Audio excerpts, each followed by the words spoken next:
ಶ್ರೀ ಗುರುಭ್ಯೋ ನಮಃ. ಮಧ್ವ ವಿಜಯದ 10ನೇ ಭಾಗ ಇದು. ಶ್ಲೋಕ 34 ಈಗ ನಡಿಬೇಕಾದ್ದು. ಈ ಹಿಂದೆ ನಡೆದದ್ದು 33ನೇ ಶ್ಲೋಕ ಸಮಾಪ್ತಿ ಕಂಡಿದೆ. ವಿಷ್ಣೋಪದಶ್ಚಿತ್ ಬಕಸನ್ನಿರಾಸಿ ಕ್ಷಿಪ್ತಾನ್ಯ ಪಕ್ಷಿ ಪ್ರಕರ ಸ್ವಪಕ್ಷ ಸಸೋದರೋಥಾಜಿತ ರಾಜಹಂಸ ಸ ರಾಜಹಂಸೀಂ ಇವ ರಾಜಕನ್ಯಾಂ. ಮುಂದೆ ಈ ದ್ರೌಪದಿ ಸ್ವಯಂವರ ನಡೆದದ್ದನ್ನು ಪಂಡಿತಾಚಾರ್ಯರು ಇಲ್ಲಿ ವರ್ಣನೆ ಮಾಡ್ತಾರೆ. ಭೀಮಸೇನನನ್ನ ರಾಜಹಂಸಕ್ಕೆ ಹೋಲಿಸಿ ಇಲ್ಲಿ ಆ ದ್ರೌಪದಿಯನ್ನ ಆತ ವರಿಸಿದ್ದನ್ನ ಹೇಳ್ತಾರೆ. ಸಸೋದರೋಥಾಜಿತ ರಾಜಹಂಸ ಸ ರಾಜಹಂಸೀಂ ಇವ ರಾಜಕನ್ಯಾಂ. ಸಸೋದರ ತನ್ನ ಉಳಿದೆಲ್ಲ ಸಹೋದರರ ಜೊತೆಗೂಡಿ ಈತ ಈ ಭೀಮಸೇನ ಆ ರಾಜಕನ್ಯಾದ ದ್ರೌಪದಿಯನ್ನ ವರಿಸಿದ. ಅದು ಹೇಗೆ ಅಂದರೆ ರಾಜಹಂಸ ರಾಜಹಂಸೀಮಿವ, ಒಂದು ರಾಜಹಂಸ ಮತ್ತೊಂದು ಹೆಣ್ಣು ರಾಜಹಂಸಿಯನ್ನ ವರಿಸಿದಂತೆ.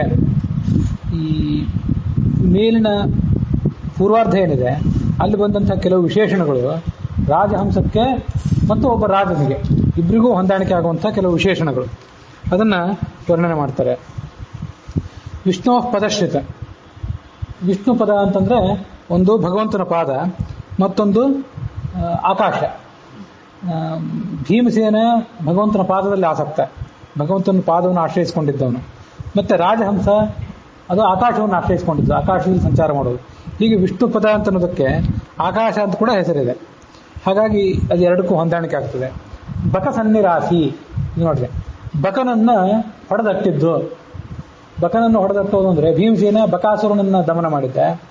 ಈ ರಾಜಹಂಸ ಅದು ಬಕ ಪಕ್ಷಿಗಳಲ್ಲಿ ಬಹಳ ಶ್ರೇಷ್ಠ ತರಗತಿಯ ಪಕ್ಷಿ ಆದ್ದರಿಂದ ಈ ರಾಜಹಂಸ ಉಳಿದ ಪಕ್ಷಿಗಳನ್ನ, ಕೆಳ ತರಗತಿಯ ಪಕ್ಷಿಗಳನ್ನ ತಮ್ಮ ಹತ್ರ ಅದು ಬರ್ಲಿಕ್ಕೆ ಬಿಡೋದಿಲ್ಲ. ಹಾಗಾಗಿ ಅವರನ್ನೆಲ್ಲ ಅದು ಓಡಿಸಿಬಿಟ್ಟಿದೆ. ಕ್ಷಿಪ್ತ ಅನ್ಯ ಪಕ್ಷಿ ಪ್ರಕರ, ಅನ್ಯ ಪಕ್ಷಿಗಳು, ಬೇರೆ ಬೇರೆ ಪಕ್ಷಿಗಳು ಅದನ್ನೆಲ್ಲ ಈ ರಾಜಹಂಸ ಹೊಡೆದೋಡಿಸ್ತದೆ. ಮತ್ತೆ ಭೀಮಸೇನ ಅನ್ಯ ಪಕ್ಷಿಗಳು ಅಂತಂದ್ರೆ ಆ ದ್ರೌಪದಿಯ ಸ್ವಯಂವರಕ್ಕೆ ಬಂದಂತಹ ಉಳಿದವರು ಏನಿದ್ರಲ್ಲ, ಬೇರೆ ದುರ್ಯೋಧನಾದಿಗಳು, ಬೇರೆ ರಾಜರು, ಅವರನ್ನೆಲ್ಲ ಆತ ಹೊಡೆದು ಓಡಿಸಿದ. ಸುಪಕ್ಷ, ಈ ಸುಪಕ್ಷ ಅನ್ನೋದು ಕೂಡ ಭೀಮಸೇನಿಗೂ ಹೊಂದುತ್ತದೆ, ಹಾಗೆ ರಾಜಹಂಸಕ್ಕೂ ಹೊಂದುತ್ತದೆ. ರಾಜಹಂಸ ಸುಪಕ್ಷ ಅಂದ್ರೆ ಒಳ್ಳೆ ರೆಕ್ಕೆ ಇದ್ದದ್ದು. ಭೀಮಸೇನ ಒಳ್ಳೆ ಪಕ್ಷ ಇದ್ದವನು ಅಂತಂದ್ರೆ ಒಳ್ಳೆಯ ಅನುಯಾಯಿಗಳಿದ್ದವನು.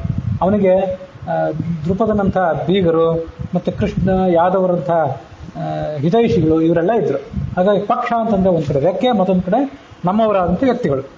ಹೀಗೆ ಪೂರ್ವಾರ್ಧದಲ್ಲಿ ರಾಜಹಂಸಕ್ಕೆ ಮತ್ತು ಭೀಮಸೇನಿಗೆ ಇಬ್ಬರಿಗೂ ಹೊಂದಾಣಿಕೆ ಆಗುವಂತಹ ವಿಶೇಷಣಗಳನ್ನು ಹೇಳಿ ಒಂದು ರಾಜಹಂಸ ಹೆಣ್ಣು ರಾಜಹಂಸಿಯ ಜೊತೆಗೂಡಿ ವಿಹರಿಸುವಂತೆ ಈ ಭೀಮಸೇನ ಆ ದ್ರೌಪದಿಯನ್ನ ವರಿಸಿದ ಅಂತ ಹೇಳ್ತಾರೆ.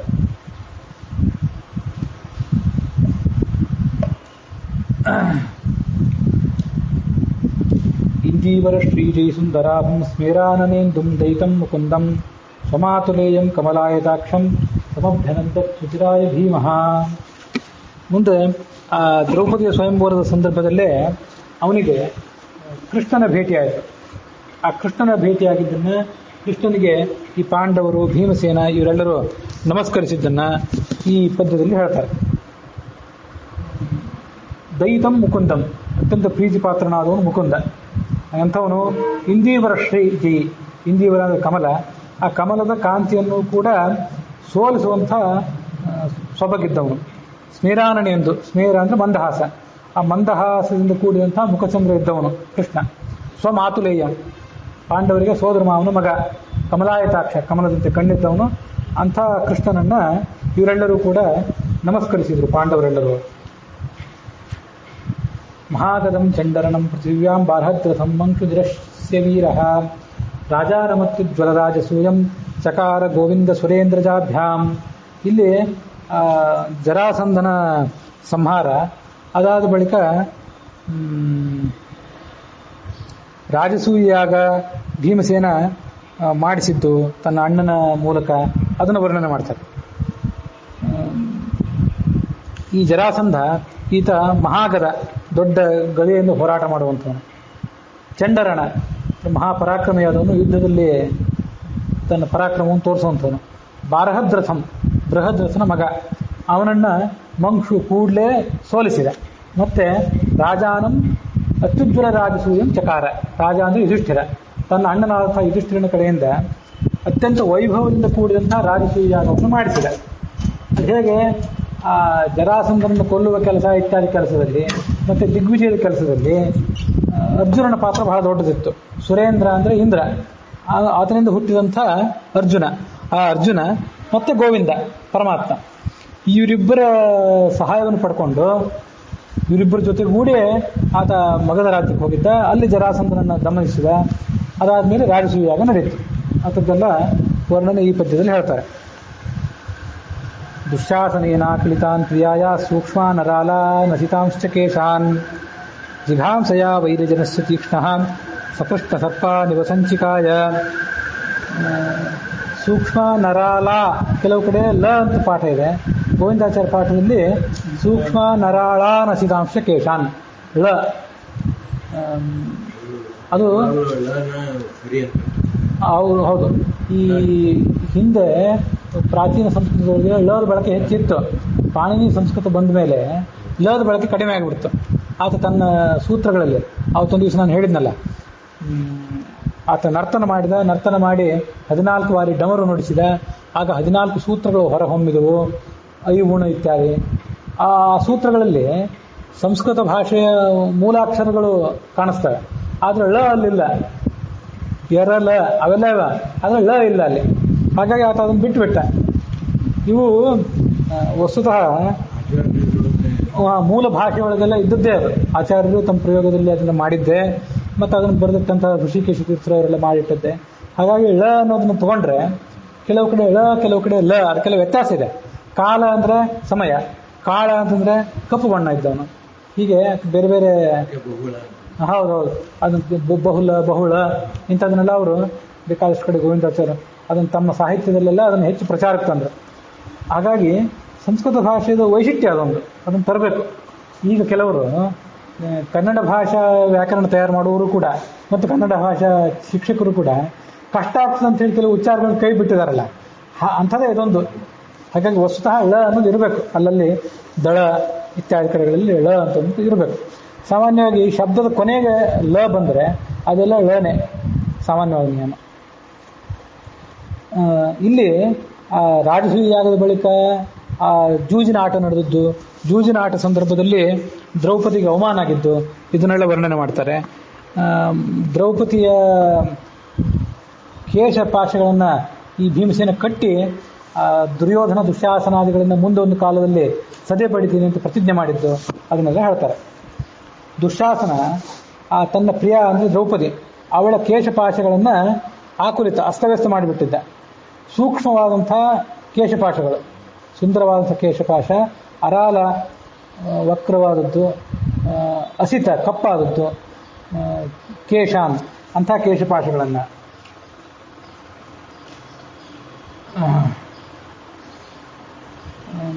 ವಕ್ರ ಅಂದರೆ ಅರಾಲ ಅಂದರೆ ವಕ್ರ ಅಂತ ಅರ್ಥ ಹೇಳಿದ್ನಲ್ಲ. ವಕ್ರ ಅಂದರೆ ಕೆಟ್ಟದಂತ ಅರ್ಥ ಅಲ್ಲ. ಕೂದಲು ನೇರವಾಗಿ ಇಲ್ಲದೇನೆ ಗುಂಗುರಾಗಿದ್ದು ಅದೊಂದು ಲಕ್ಷಣವೇ. ಹಾಗಾಗಿ ಅರಾಳ ಅನ್ನಂತಂದರೆ ವಕ್ರವಾಗಿದ್ದು, ಗುಂಗುರಾಗಿದ್ದು ಅಂತ ಅರ್ಥ. ಸಂಸ್ಕೃತದಲ್ಲಿ ಅರಾಳ ಅನ್ನೋದು ವಕ್ರ ಅನ್ನಂತಲೇ ಟಿಪ್ಪಣಿಯಲ್ಲಿ ಬರೀತಾರೆ. ಕನ್ನಡದಲ್ಲಿ ವಕ್ರ ಅಂತ ಹೇಳಿಬಿಟ್ರೆ ವಿಚಿತ್ರ ಅಂತ ಕಾಣಿಸ್ತದೆ ನಮಗೆ. ಅದಕ್ಕಾಗಿ ಗುಂಗುರಾದದ್ದು ಅಂತ ವಿವರಣೆ ಹೇಳಬೇಕಾಗ್ತದೆ. ಅಸಿತಾಂತ್ ಕೇಶಾನ್ ಅಂತ ಕಪ್ಪಾದ ಕೂದಲುಗಳನ್ನು ಈತ ಒಗ್ಗೂಡಿಸಿದ. ಹೇಗೆ ಅಂತಂದರೆ ನಾಳೆ ದುರ್ಯೋಧನ ದುಶ್ಯಾಸನಾದಿಗಳನ್ನ ಸದೆ ಬಡಿಬೇಕಾಗಿದೆ, ಅದಕ್ಕಾಗಿ ಆತ ಒಗ್ಗೂಡಿಸಿದ, ಅವಳಿಗೆ ಸಮಾಧಾನ ಹೇಳಿದ ಅಂತ ತಾತ್ಪರ್ಯ. ಅದು ಹೇಗೆಂದರೆ, ಒಬ್ಬ ರಾಜ ಅಥವಾ ಒಬ್ಬ ರಾಜಕುಮಾರ ಇನ್ನೊಂದು ರಾಜ್ಯದ ಮೇಲೆ ದಂಡೆತ್ತಿ ಹೋಗಬೇಕಾಗಿದೆ. ಆ ಇನ್ನೊಂದು ರಾಜ್ಯದ ರಾಜನನ್ನು, ಆತನ ಸಾಮ್ರಾಜ್ಯವನ್ನು ಬೇರೆ ಬೇರೆ ಉಪಾಯಗಳ ಮೂಲಕ ಸದೆ ಪಡಿಬೇಕಾಗಿದೆ ಅಂತ ಇಟ್ಕೊಳ್ರಿ. ಆಗ ಅನೇಕ ಉಪಾಯಗಳು. ಒಂದು ಗುರು ಹಿರಿಯರ ಆಶೀರ್ವಾದ, ಯಜ್ಞ ಇತ್ಯಾದಿಗಳು. ಆಮೇಲೆ ಸೈನ್ಯದ ಮೂಲಕ ದಂಡೆತ್ತಿ ಹೋಗೋದು. ಇನ್ನು ವಿಷಪ್ರಾಶನ, ಆಮೇಲೆ ಹಾವುಗಳನ್ನು ಅವ್ರ ಮೇಲೆ ಪ್ರಯೋಗ ಮಾಡಿ ಅವ್ರನ್ನ ಸೋಲಿಸೋದು, ಇವು ಎಲ್ಲ ಕೆಲವು ಉಪಾಯಗಳೇ. ಹಾಗೆ ಕೃಷ್ಣ ಸರ್ಪಾನಿವ, ಈ ದ್ರೌಪದಿ ಕೂದಲುಗಳು ಕೃಷ್ಣ ಸರ್ಪದಂತೆ ಇದ್ದವು. ಕೃಷ್ಣ ಸರ್ಪದಂತೆ ಸೂಕ್ಷ್ಮವಾದಂಥ ವಕ್ರವಾದದ್ದು. ಹಾವಿನ ಶರೀರ ಆ ಥರ ಇರ್ತದೆ, ಕಪ್ಪಾದಂಥ ಶರೀರ ಅದಕ್ಕೆ. ಹಾಗಾಗಿ ದ್ರೌಪದಿಯ ಕೂದಲು ಅನ್ನೋದು ಕೃಷ್ಣ ಸರ್ಪದಂತೆ ಅಂತ ಅದನ್ನು ವರ್ಣನೆ ಮಾಡ್ತಾರೆ. ಕೃಷ್ಣ ಸರ್ಪಗಳನ್ನೆಲ್ಲ ಒಂದು ಕಡೆ ತಂದು ಆ ಕೃಷ್ಣ ಸರ್ಪಗಳನ್ನೆಲ್ಲ ಒಂದು ಕಡೆ ಕೂಡಿಸಿಟ್ಕೊಂಡು ಸಮಯ ಬಂದಾಗ ಶತ್ರುಗಳ ಮೇಲೆ ಪ್ರಯೋಗ ಮಾಡ್ತಿರ್ತಾರೆ. ಇದನ್ನ ದುರ್ಯೋಧನ ಭೀಮಸೇನ ಮಾಡಿದ್ದ. ಆಮೇಲೆ ಇಂಥದೇ ಒಂದು ಕೆಲಸವನ್ನ ಕೃಷ್ಣನೂ ಕೂಡ ಕಾಲಯವನಿಗೆ ಮಾಡಿದ್ದ. ಕಾಲಯವನ ಅಂಥೇಳಿ ಆ ಮುಚುಕುಂದನ ನೇತ್ರಾಗ್ನಿಗೆ ಸುಟ್ಟು ಭಸ್ಮ ಆದ್ನಲ್ಲ, ಅವನಿಗೆ ಒಂದು ಗಡಿಗೆಯಲ್ಲಿ ಕೃಷ್ಣ ಸರ್ಪವನ್ನು ಹಾಕಿ ಕೃಷ್ಣ ಕಳಿಸಿಕೊಟ್ಟಿದ್ದ. ಹೀಗೆ ಹಾವಿನ ವಿಷ ಅಂತ ಅನ್ನೋದು ಶತ್ರುವನ್ನು ದಮನ ಮಾಡಲಿಕ್ಕಿರುವಂತಹ ಅನೇಕ ಉಪಾಯಗಳಲ್ಲಿ ಒಂದು. ಇಂಥದನ್ನ ಆ ಕಾಲದಿಂದಲೂ ಇತ್ತೀಚಿನ ಕಾಲ ತನಕನೂ ಎಲ್ಲ ಮಾಡ್ತಿರ್ತಾರೆ. ವಿಷಪ್ರಾಶನ, ಹಾವುಗಳು, ಇಂಥದನ್ನೆಲ್ಲ ಅದರಲ್ಲಿ ಇದೊಂದು. ಹೀಗೆ ದ್ರೌಪದಿಯ ಕೂದಲುಗಳು ಕೃಷ್ಣ ಸರ್ಪದಂತೆ. ಆ ಕೃಷ್ಣ ಸರ್ಪಗಳನ್ನು ಒಂದು ಕಡೆ ಒಗ್ಗೂಡಿಸುವಂತೆ ನಾಳೆ ಶತ್ರುಗಳನ್ನು ದಮನ ಮಾಡಬೇಕು ಅನ್ನೋ ಉದ್ದೇಶದಿಂದ ಈತ ದ್ರೌಪದಿಯ ಕೂದಲುಗಳನ್ನು ಒಗ್ಗೂಡಿಸಿದ. ಮುಂದಿನ ಸಂಕಲ್ಪವನ್ನು ಮನಸ್ಸಿನಲ್ಲಿ ಇಟ್ಕೊಂಡು ತಾತ್ಪರ್ಯ. ಗರುಡ ಮಂತ್ರ ಚತುರಃ ಅಂತ ಅದನ್ನು ವರ್ಣನೆ ಮಾಡ್ತಾರೆ. ಜಿಘಾಂಸಯ ವೈರಿಜನಸ್ಯ ತೀಕ್ಷ್ಣ. ಭೀಮಸೇನನು ತೀಕ್ಷ್ಣನೇ, ದುಶಾಸನಾದಿಗಳ ಬಗ್ಗೆ ಪ್ರಚಂಡವಾದ ಸಿಟ್ಟಿದ್ದವನು. ಮತ್ತೆ ಆ ಗರುಡ ಮಂತ್ರ ಚತುರನಾದಂಥ ವ್ಯಕ್ತಿಗೆ ಈ ಭೀಮಸೇನನ್ನು ಇಲ್ಲಿ ಹೋಲಿಸ್ತಾರೆ ಈ ಪದ್ಯದಲ್ಲಿ. ಆ ಗರುಡ ಮಂತ್ರ ಚತುರ, ಆತ ತೀಕ್ಷ್ಣ ಅಂತಂದ್ರೆ ಅವನು ಕ್ರೂರ, ಅಂದ್ರೆ ಶತ್ರುಗಳನ್ನು ದಮನ ಮಾಡುವ ಸಂದರ್ಭದಲ್ಲಿ ಕಾರುಣ್ಯ ತೋರಿಸದೇ ಇರುವಂಥವನು. ಆದ್ರಿಂದ ಆತನನ್ನ ತೀಕ್ಷ್ಣ ಅಂತ ವರ್ಣನೆ ಮಾಡ್ತಾರೆ.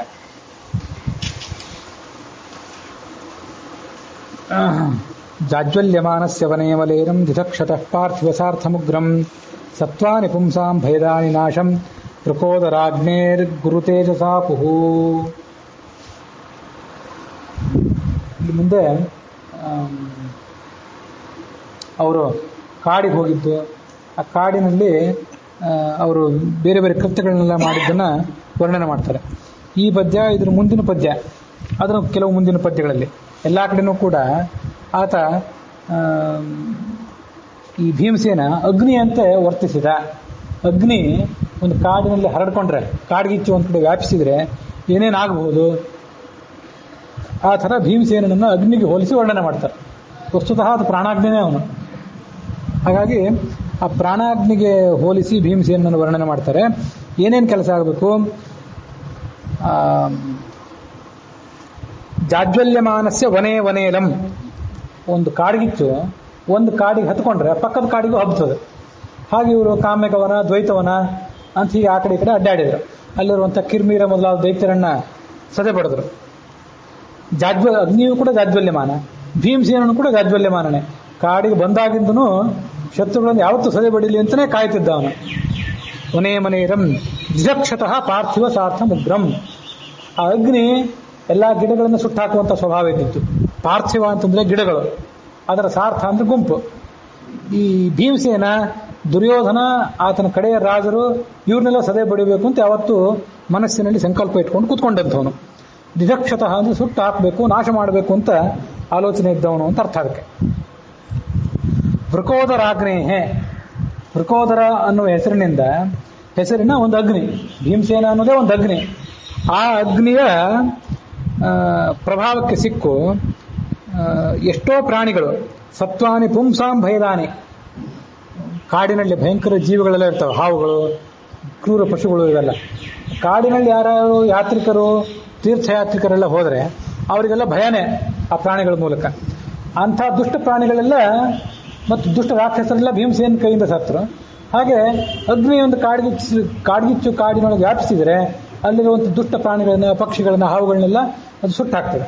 ಹೀಗೆ ಇಬ್ಬರದು ವರ್ಣನೆ. ವೃಕೋದರಾಗ್ನೇಹೆ, ವೃಕೋದರ ಅನ್ನುವಂಥ ಒಂದು ಅಗ್ನಿ. ಅವನಿಗೆ, ಭೀಮಸೇನಿಗೆ ವೃಕೋದರ ಅಂತ ಹೆಸರು ಕರೀತಾರೆ. ಆ ವೃಕೋದರ ಅನ್ನೋ ಹೆಸರು ಕರೀಲಿಕ್ಕೆ ನನಗದು ಸ್ಪಷ್ಟವಾಗಿ ನೆನಪಿಲ್ಲ ಎಲ್ಲಿ ಓದಿದ್ದೀನಿ ಅಂತ ಹೇಳಿ. ವೃಕ, ಉದರ ಎರಡು ಶಬ್ದ ಅಲ್ಲಿ. ಉದರ ಅಂದ್ರೆ ಹೊಟ್ಟೆ, ಎಲ್ಲರಿಗೂ ಗೊತ್ತಿದ್ದಂತೆ. ವೃಕ ಅಂದ್ರೆ ತೋಳ. ಭೀಮಸೇನಿಗೆ ವೃಕೋದರ ಅಂತ ಹೆಸರು ಯಾಕೆ? ತೋಳದಂತೆ ಹೊಟ್ಟೆ ಇದ್ದವನು, ತೋಳದಂತೆ ಸೂಕ್ಷ್ಮವಾದ ಹೊಟ್ಟೆ ಇದ್ದವನು. ಹೊಟ್ಟೆ ಅಂದ್ರೆ ನಡುಭಾಗ. ತೋಳ, ನಾಯಿ, ಸಿಂಹ ಇದ್ರದ್ದೆಲ್ಲ ನಡುಭಾಗ ಅಂದ್ರೆ ಬಹಳ ಸೂಕ್ಷ್ಮವಾಗಿರ್ತದೆ. ಅದೊಂದು ಲಕ್ಷಣ ಅದು. ಹಾಗಿದ್ದವನು ಅಂತ ಒಂದು ಅರ್ಥ. ಇನ್ನೊಂದು ವೃಕ ಅಂದ್ರೆ ತೋಳ, ಇವೆಲ್ಲ ಹೊಟ್ಟೆ ಭಾಗತನಕ್ಕೆ, ಹಸಿವಿಗೆ ಹೆಸರುವಾಸಿ. ಹಾಗೆ ಇವನು ಕೂಡ ಬಹಳ ಹಸಿವೆ ಇದ್ದವನು, ಬಹುಭುಕ್. ಹಾಗಾಗಿ ವೃಕೋದರ. ಮತ್ತೊಂದು ಕಡೆ ಎಲ್ಲೋ ಇದೆ, ಎಲ್ಲಿ ಅಂತ ನೆನಪಿಗೆ ಬರ್ತಿಲ್ಲ, ಅವರು ಸಣ್ಣವರಿದ್ದಾಗ ಓದಿದ ನೆನಪು ಹೇಳ್ತೇನೆ ಅಂತ ಮುಂದೆ. ವೃಕ ಅನ್ನುವ ಹೆಸರಿನ ಒಂದು ಅಗ್ನಿ ಅವನ ಹೊಟ್ಟೆ ಒಳಗಿದೆ ಯಾವತ್ತು. ವೃಕ ಅನ್ನುವ ಹೆಸರಿನ ಅಗ್ನಿ ಅವನ ಹೊಟ್ಟೆ ಒಳಗಿರೋದ್ರಿಂದ ಅವನಿಗೆ ವೃಕೋದರ ಅಂತ ಹೆಸರು. ಹಾಗಾಗಿ ಆತ ಎಷ್ಟು ತಿಂದರೂ ಕೂಡ ಅದನ್ನು ಅನಾಯಾಸವಾಗಿ ಜೀರ್ಣ ಆಗಿ ಹೋಗ್ತಿತ್ತು. ಅದನ್ನು ಮುಂದೊಂದು ಕಡೆ ಮಧ್ಯುಜದಲ್ಲಿ ನೋಡ್ತೇವೆ. ಅಂಗುಷ್ಠ ಮಾತ್ರಂ ಜಠರೇ ಪ್ರತಿಷ್ಠಿತಂ ಜಾಜ್ವಲ್ಯಮಾನಂ ಮಮ ಜಾತವೇದಸಂ ನಿತ್ಯಂ ಹಿತಂ ವಿಶ್ವದಹಂ ಚ ವಿತ್ತತಂ ವಿಶ್ವೇಶಚೇತ ಇತಿ ಸೋಬ್ರವೀತ್ತದ. ಮುಂದೆ 4-5ನೇ ಸರ್ಗದಲ್ಲಿ ಎಲ್ಲೋ ಕಡೆ ಒಂದು ಕಡೆ ಬರ್ತದೆ. ಆಚಾರ್ಯನ ಪರೀಕ್ಷೆ ಮಾಡಬೇಕು ಅಂತ ಹೇಳಿ ಒಂದಿಷ್ಟು ಜನ ಊಟ ಆದಮೇಲೆ 20-30 ಕೊನೆ ಬಾಳೆಹಣ್ಣು, 10-20 ಕೂಡ ಹಾಲು ಇದನ್ನು ತಂದುಕೊಟ್ರು ಒಂದು ಸಂದರ್ಭದಲ್ಲಿ. ಮತ್ತೊಂದು ಸಂದರ್ಭದಲ್ಲಿ 6-8 ಜನ ಊಟ ಮಾಡ್ಲಿಕ್ಕೆ ಬೇಕಾದಷ್ಟು ಆಹಾರವನ್ನೆಲ್ಲ ಆಚಾರ್ಯ ತಂದುಕೊಟ್ರು. ಸ್ವಾಮಿ ಭಿಕ್ಷೆ ಸ್ವೀಕಾರ ಮಾಡಬೇಕು ಅಂತೇಳಿ ಅದನ್ನೆಲ್ಲ ಇವರು ಅನಾಯಾಸ ಸ್ವೀಕಾರ ಮಾಡಿದ್ರು. ಏನೂ ಆಗಲಿಲ್ಲ, ತ್ರಾಸ ಆಗಲಿಲ್ಲ ಅವರು. ಹೇಗೆ ಅಂತ ಕೇಳಿದ್ರು, ಏನು ನಿಮ್ಗೆ ಜೀರ್ಣಶಕ್ತಿಯ ರಹಸ್ಯ? ಆವಾಗ ಅವ್ರು ಹೇಳಿದರು, ಅಂಗುಷ್ಠ ಮಾತ್ರಂ ಜಠರೇ ಪ್ರತಿಷ್ಠಿತಂ. ಇಷ್ಟು ದೊಡ್ಡ ಅಗ್ನಿ ನನ್ನ ಹೊಟ್ಟೆಯಲ್ಲಿದೆ. ನಿಮ್ಮ ಅಗ್ನಿ ಅಷ್ಟು ದೊಡ್ಡದಿರೋದಿಲ್ಲ. ಮತ್ತು ಅಗ್ನಿ ಅಂದರೆ ನಮ್ಮ ಅಗ್ನಿ ಅದು ಜ್ವಾಲೆಯಂತೆ ನಮ್ಮ ಅಗ್ನಿ ಇರೋದಿಲ್ಲ. ಸಾಮಾನ್ಯವಾಗಿ ಅಗ್ನಿಗೆ ಯಾವುದಕ್ಕೆ ಅಗ್ನಿ ಅಂತಾರೆ? ನಮ್ಮಲ್ಲಿ ಪಿತ್ತರಸ ಅಂತ ಇರ್ತದಲ್ಲ, ಪಿತ್ತ ಜನಕಾಂಗದಿಂದ ಪಿತ್ತರಸ ಅಂತ ಹೊರಟು ಅದು ಈ ಆಹಾರವನ್ನು ಜೀರ್ಣ ಮಾಡ್ತದೆ. ಸಾಮಾನ್ಯವಾಗಿ ಅದಕ್ಕೆ ಅಗ್ನಿ ಅಂತಾರೆ. ಅದರ ಶಕ್ತಿ ಬಹಳ ಸೀಮಿತ ನಮ್ಮದು. ಅದು ಅವನು ಹಾಗಲ್ಲ. ಅಂಗುಷ್ಠ ಮಾತ್ರಂ ಜಠರೇ ಪ್ರತಿಷ್ಠಿತಂ ಜಾಜ್ವಲ್ಯಮಾನಂ ಮಮ ಜಾತವೇದಸಂ. ಜಾತವೇದಸ ಅಂದರೆ ಅಗ್ನಿ. ನಿತ್ಯಂ ಹಿತಂ. ನಿಮಗಾದ್ರೂ ತ್ರಾಸ ಆಗ್ತದೆ ಅಂದರೆ ಏನು ಹೇಳೋದು? ನಾನು ಆರಾಮಿರ್ತೇನೆ. ವಿಶ್ವದಹಂ, ಪ್ರಳಯ ಕಾಲದಲ್ಲಿ ಜಗತ್ತನ್ನ ಸುಟ್ಟಾಕಬಲ್ಲಂತ ಅಗ್ನಿ ಅದು. ನಿತ್ಯಂ ಹಿತಂ ವಿಶ್ವದಹಂ ಚ ವಿತ್ತತಂ ಅಂತ ಆಚಾರ್ಯರು ಅದ್ರ ಬಗ್ಗೆ ವಿವರಣೆ ಕೊಟ್ಟರು ಅಂತ ಮುಂದೆ ಬರೋದು. ಹಾಗಾಗಿ ವೃಕೋದರಾಗ್ನಿ ವೃಕ ಅನ್ನೋ ಒಂದು ಅಗ್ನಿ ಆತನ ಹೆಸರಿನಲ್ಲಿತ್ತು, ಆತನ ಹೊಟ್ಟೆಯಲ್ಲಿತ್ತು. ವೃಕ ಅಂತ ಹೆಸರಿತ್ತೋ ಇಲ್ಲೋ ನನಗೆ ಸ್ಪಷ್ಟವಾಗಿ ಆಧಾರಗಳನ್ನು ಕೊಡ್ಲಿಕ್ಕೆ ನನಗೆ ಈಗ ನೆನಪಾಗ್ತಿಲ್ಲ. ಆದರೆ ಹೀಗೆ ಹಿರಿಯ ವಿದ್ವಾಂಸರಿಂದ ಪಾಠ ಮಾಡುವ ಗುರುಗಳ ಮೂಲಕ ಅದನ್ನು ಕೇಳಿ ಗೊತ್ತು. ಅಂತೂ ವೃಕ ಉದರೇ ಯಶಸಃ ಸಹ ವೃಕೋದರ. ವೃಕ ಅಂದರೆ ಎಲ್ಲವನ್ನು ಸುಟ್ಟು ಬಿಡಬಲ್ಲಂಥ ಒಂದು ಅಗ್ನಿ, ಅದು ಆತನ ಹೊಟ್ಟೆಯಲ್ಲಿತ್ತು.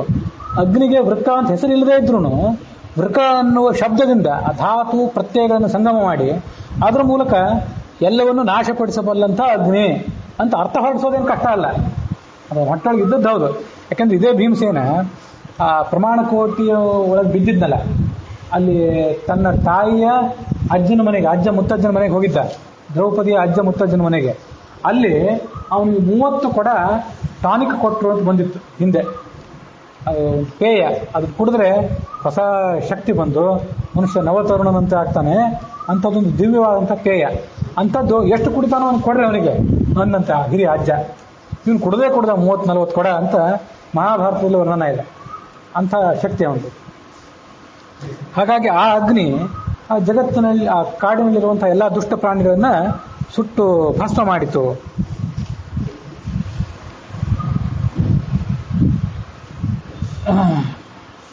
ವೃಕೋದರಾಗ್ನಿ ಗುರು ತೇಜಸಾಪುಹು. ಇನ್ನು ಕೆಲವು ಪುಸ್ತಕಗಳಲ್ಲಿ ವೃಕೋದರಾಗ್ನಿಯ ರುರು ತೇಜಸಾಪುಹು ಅಂತ ಇದ್ದಿರಬಹುದು.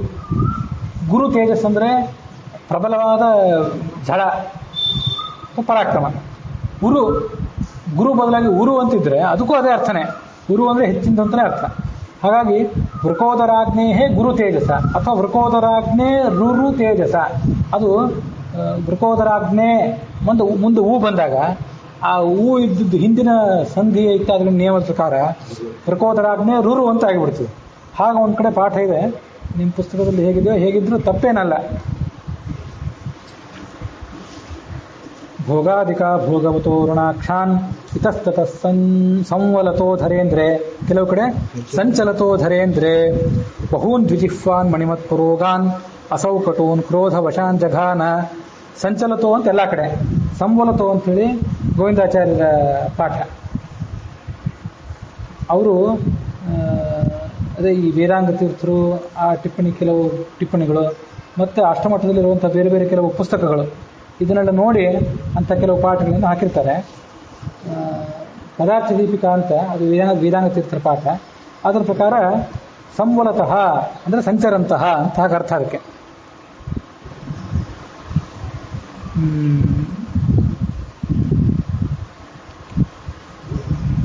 ಬಹೂನ್ ದ್ವಿಜಿಹ್ವಾನ್ ಮಣಿಮತ್ ಪುರೋಗಾನ್ ಅಸೌ ಕಟೂನ್ ಕ್ರೋಧವಶಾನ್ ಜಘಾನ. ಕಾಡಿನಲ್ಲಿದ್ದಾಗ ಮತ್ತೇನು ಮಾಡಿದ, ಕೆಲವು ಹಾವುಗಳನ್ನು ಕೂಡ ಆತ ನಾಶಪಡಿಸಿದ. ಅಲ್ಲಿ ಎಲ್ಲ ಬರ್ತದೆ. ಆ ಹಾವುಗಳನ್ನು ಈ ಕ್ರೋಧ ಮುಷ ಮೊದಲಾದಂಥ ರಾಕ್ಷಸರನ್ನ ಹಾವುಗಳಿಗೆ ಹೋಲಿಸಿ ವರ್ಣನೆ ಮಾಡ್ತಾರೆ ಈ ಇದರಲ್ಲಿ. ಹಾವುಗಳನ್ನು ಕೊಂದದ್ದು ಅಲ್ಲಿ ನೇರವಾಗಿ ವರ್ಣನೆ ಇಲ್ಲ, ಸ್ವಲ್ಪ ನಾನು ಪ್ರಮಾದದಿಂದ ಹೇಳಿದೆ. ಮಣಿಮಾನ್ ಮೊದಲಾದಂಥ ರಾಕ್ಷಸರನ್ನು ಕೊಂದಲ್ಲ, ಅವರು ಕೆಲವರು ಹಾವಿನಂತೆ ಇದ್ರು. ಈ ಇಡೀ ಶ್ಲೋಕ ಆ ಮಣಿಮಂತ ಮೊದಲಾದ ರಾಕ್ಷಸರು ಮತ್ತು ಹಾವುಗಳು ಅವ್ರಿಗಿರುವಂಥ ಸಮಾನತೆಯನ್ನು ಹೇಳ್ತದೆ. ಇಷ್ಟೇ ಇರೋ ವಿಷಯ ಇಷ್ಟೇ. ಅದು ಆ ಸೌಗಂಧಿಕ ಪುಷ್ಪ ತರಬೇಕು ಅಂತ ಅವನು ಹೋಗಿದ್ನಲ್ಲ, ದ್ರೌಪದಿ ಭೀಮಸೇನ ಕಾಡಿನಲ್ಲಿ ವಿಹಾರ ಮಾಡುವಾಗ ಒಂದು ಹೂ ಬಂತು. ಇಂಥದ್ದು ಬಹಳಷ್ಟು ಹೂ ನನಗೆ ಬೇಕು ಅಂತ ದ್ರೌಪದಿ ಕೇಳಿದ್ಲು. ಆಗ ಅದನ್ನು ತರಬೇಕು ಅಂತ ಆತ ಕುಬೇರನು ಒಂದೊಂದು ಕಡೆಗೆ ಹೋಗುವಾಗ ಆ ಮಾರ್ಗ ಮಧ್ಯದಲ್ಲಿ ಮಣಿಮಾನ್ ಮೊದಲಾದವರನ್ನ ಆತ ಸಂಹಾರ ಮಾಡಿದ ಅಂತ ವರ್ಣನೆ ಇದೆ. ಆ ರಾಕ್ಷಸರು ಕ್ರೋಧವಶ ಅನ್ನೋ ಗುಂಪಿಗೆ ಸೇರಿದವರು. ಅವರಿಗೂ ಹಾವಿಗೂ ಇರುವಂಥ ಒಂದು ಸಮಾನತೆ ಇಲ್ಲಿ ಹೇಳೋದು. ಭೋಗಾಧಿಕ ಭೋಗವತೋ ಅರುಣಾಕ್ಷಾನ್. ಅರುಣ ಅಂದ್ರೆ ಕೆಂಪು, ಹಾವಿನ ಕಣ್ಣು ಕೂಡ ಕೆಂಪು, ರಾಕ್ಷಸರ ಕಣ್ಣು ಕೂಡ ಕೆಂಪೆ. ಇದು ಅರುಣಾಕ್ಷಾನ್ ಅನ್ನೋದಕ್ಕಾಯ್ತು. ಮುಂದೆ ಭೋಗಾಧಿಕ ಭೋಗವತಃ, ಹಾವಿನ ಶರೀರಕ್ಕೆ ಭೋಗ ಅಂತ ಹೆಸರು. ಭುಜಗ ಭೋಗಾಪ, ಭುಜಗದ ಅಂದ್ರೆ ಹಾವಿನ ಭೋಗ, ಶರೀರದಂತೆ ತೋಳಿದ್ದವನು ಅಂತ ಈ ಕೆಲವು ಕಡೆ ವರ್ಣನೆ ಮಾಡ್ತಾರೆ. ಶೇಷನ ಶರೀರಕ್ಕೂ ಕೂಡ ಭೋಗ ಅಂತ ಹೆಸರು. ಅದರ ಮೇಲೆ ಆತ ಮಲ್ಕೊಂಡಿರ್ತಾನೆ. ಒಂದು ಕಡೆ ಭೋಗ ಅಂದರೆ ವಿಷಯ ಭೋಗ, ಮಿತಿಮೀರಿದ ವಿಷಯ ವಾಸನ, ಅದನ್ನು ಅನುಭವಿಸುವಿಕೆ. ಅದು ಈ ರಾಕ್ಷಸರಿಗೆ ಸಮಾನವಾದದ್ದು. ರಾಕ್ಷಸರು ಮಿತಿಮೀರಿದ ವಿಷಯಾಭಿಲಾಷೆ ಇದ್ದವರು. ಇನ್ನೊಂದು ಕಡೆ ಹಾವಿಗೆ ಸಂಬಂಧಪಟ್ಟಂತೆ ಭೋಗ ಅಂತಂದ್ರೆ ಬಲಿತ ಶರೀರ, ಅದರ ಶರೀರಕ್ಕೆ, ಹಾವಿನ ಶರೀರಕ್ಕೆ ಭೋಗ ಅಂತ ಹೆಸರು. ಅದೊಂದು ವಿಶಿಷ್ಟವಾದಂಥ ಪದ ಇದು. ಹೀಗೆ ಭೋಗಾಧಿಕ ಭೋಗವತಃ ಅಂತಂದ್ರೆ ಅದು ಹಾವುಗಳಿಗೂ ರಾಕ್ಷಸರಿಗೂ ಇಬ್ಬರಿಗೂ ಅನ್ವಯ ಆಗುವಂಥ ಶಬ್ದ. ಒಬ್ಬರು ಅಧಿಕವಾದಂಥ ಭೋಗ ಇದ್ದವರು, ವಿಷಯಾಭಿಲಾಷೆ ಇದ್ದವರು, ಮತ್ತು ಇನ್ನೊಂದು ಅಧಿಕವಾದಂಥ ದಷ್ಟಪುಷ್ಟವಾದ ಹಾವಿನ ಶರೀರವುಳ್ಳವುಗಳು, ಆ ಕೆಲವು ಹಾವುಗಳು. ಇತಸ್ತತ ಸಂವಲತೋ ಅಥವಾ ಸಂಚಲತೋ ಧರೇಂದ್ರೆ. ಹಾವುಗಳು ಪರ್ವತದಲ್ಲಿ ಕಾಡುಗಳಲ್ಲಿ ಸಂಚಾರ ಮಾಡ್ತಿರ್ತವೆ. ರಾಕ್ಷಸರು ಕೂಡ ಆ ಕಡೆ ಸಂಚಾರ ಮಾಡ್ತಿರ್ತಾರೆ. ಸಂವಲತಃ ಅಂದ್ರು ಸಂಚಲತಃ ಅಂದ್ರು ಅರ್ಥ ಒಂದೇ. ಬಹೂನ್ ದ್ವಿಜಿಹ್ವಾನ್ ಮಣಿಮತ್ ಪುರೋಗಾನ್. ಮಣಿಮಂತ ಮೊದಲಾದಂಥ ಕ್ರೋಧವಶ ರಾಕ್ಷಸರನ್ನ, ಕ್ರೋಧವಶರು ಅಂತ ಒಂದು ರಾಕ್ಷಸರ ಗುಂಪು. ಆ ಗುಂಪಿಗೆ ಈ ಮಣಿಮಾನ್ ಅನ್ನುವ ರಾಕ್ಷಸ ಮುಖ್ಯಸ್ಥ. ಈತ ಆ ಭೀಮಸೇನ ಕೈಯಿಂದ ಹತ್ಯೆಗೆ ಒಳಗಾಗಿ ಆತನ ಮೇಲೆ ದ್ವೇಷ ಇಟ್ಕೊಂಡಿದ್ದ ಮುಂದಿನ ಯುಗಗಳ ಕಾಲ. ದ್ವಿಜಿಹ್ವಾನ್ ಮಣಿಮತ್ ಪುರೋಗಾನ್ ಕ್ರೋಧವಶಾನ್ ಹೀಗೆ ಬಂತಲ್ಲ, ಕಟೂನ್, ಇವೆಲ್ಲ ಇಬ್ಬರಿಗೂ ಹೊಂದಾಣಿಕೆ ಆಗುವಂಥದ್ದು. ದ್ವಿಜಿಹ್ವಾನ್ ಹಾವುಗಳಿಗೆ 2 ನಾಲಿಗೆ, ರಾಕ್ಷಸರಿಗೆ ಅವ್ರಿಗೂ 2 ನಾಲಿಗೆ. 2 ನಾಲಿಗೆಯವರು ಅಂದ್ರೆ ಸುಳ್ಳು ಹೇಳೋರು ಅಂತ ಅರ್ಥ. ಸುಳ್ಳು ಹೇಳೋರು, ಬೇಕಾಬಿಟ್ಟಿಯಾಗಿ ಮಾತಾಡುವವರು, ಬೇಕಾಬಿಟ್ಟಿಯಾಗಿ ವೇದಶಾಸ್ತ್ರಗಳಿಗೆ ಅರ್ಥ ಮಾಡೋರು ಅಂತ ಅರ್ಥ ಅದಕ್ಕೆ. ದ್ವಿಜಿಹ್ವಾನ್ ಮಣಿಮತ್ ಪುರೋಗಾನ್. ಮಣಿಮಾನ್ ರಾಕ್ಷಸನಿಗಂತೂ ಮಣಿಮಾನ್ ಅಂತಾನೆ ಹೆಸರು. ಹಾವು ಮಣಿಮಾನ್ ಯಾಕೆಂದ್ರೆ ಹಾವಿನ ತಲೆ ಮೇಲೆ ಒಂದು ಮಣಿ ಇರ್ತದಲ್ಲ ಕೆಲವು ಹಾವುಗಳ ತಲೆ ಮೇಲೆ, ಹಾಗಾಗಿ ಅವುಗಳಿಗೆ ಮಣಿಮಾನ್ ಅಂತ ಹೆಸರು. ಮಣಿಮತ್ ಪುರೋಗಾನ್ ಅಂತ ಆ ಶಬ್ದದ ಸ್ವಾರಸ್ಯ. ಕಟೂನ್ ಕ್ರೋಧವಶಾನ್. ರಾಕ್ಷಸರು ಕ್ರೂರವಾದ ಸ್ವಭಾವ ಇದ್ದವರು, ಹಾವುಗಳು ಕ್ರೂರ ಸ್ವಭಾವ ಇದ್ದವು. ಕಟು ಅಂದ್ರೆ ಕ್ರೂರ, ಕ್ರೋಧವಶಾನ್ ಸಿಟ್ಟಿಗೆ ವಶರಾದವರು ಇಬ್ರು. ಸಿಟ್ಟು ಬಂತು ಅಂದ್ರೆ ಹಾವು ಬಹಳ ಕೆರಳ್ತದೆ, ಹಾಗೆ ರಾಕ್ಷಸರು ಕೆರಳ್ತಾರೆ. ಹಾಗಾಗಿ ಇರುವಂಥ ಎಲ್ಲ ಶಬ್ದಗಳು, ಶ್ಲೋಕದಲ್ಲಿರುವಂಥ ಪ್ರತಿಯೊಂದು ಶಬ್ದವೂ ಕೂಡ ಹಾವಿಗೆ ಮತ್ತು ರಾಕ್ಷಸರಿಗೆ ಇಬ್ಬರಿಗೂ ಅನ್ವಯ ಆಗುವಂಥ ಶಬ್ದಗಳು.